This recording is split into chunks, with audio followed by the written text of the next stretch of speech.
আমি পানি খাইছি, খাওয়ার পরে কি হয়েছে আমি আর কিছুই বলতে পারি না। এ জায়গায় কিভাবে আইছে আমি তাও সঠিক বলতে পারবো না। গাজীপুরের কালিয়াকৈরে একটি পোশাক কারখানায় পানি পান করে শতাধিক শ্রমিক অসুস্থ হয়ে পড়েছে। তাদের উদ্ধার করে উপজেলা স্বাস্থ্য কমপ্লেক্স সহ বিভিন্ন প্রাইভেট হাসপাতালে নেওয়া হয়েছে। বৃহস্পতিবার জেলার কালিয়াকৈর উপজেলার চন্দ্রা এলাকায় অবস্থিত ড্রেসম্যান গার্মেন্টস লিমিটেড কারখানায় এ ঘটনা ঘটেছে।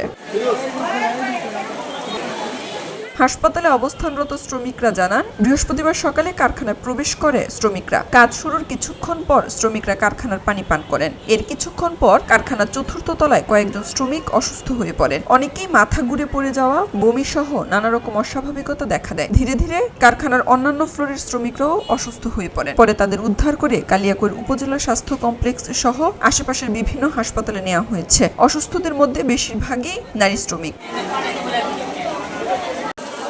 কালিয়াকৈর উপজেলা স্বাস্থ্য ও পরিবার পরিকল্পনা কর্মকর্তা ডক্টর সাদিয়া তাসনিম মুনমুন জানান, সকাল 10:30টার দিকে অসুস্থ অবস্থায় বহু শ্রমিককে হাসপাতালে আনা হয়েছে। একের পর এক রোগী আসছে, আমরা যথাক্রমে তাদের চিকিৎসা দিচ্ছি।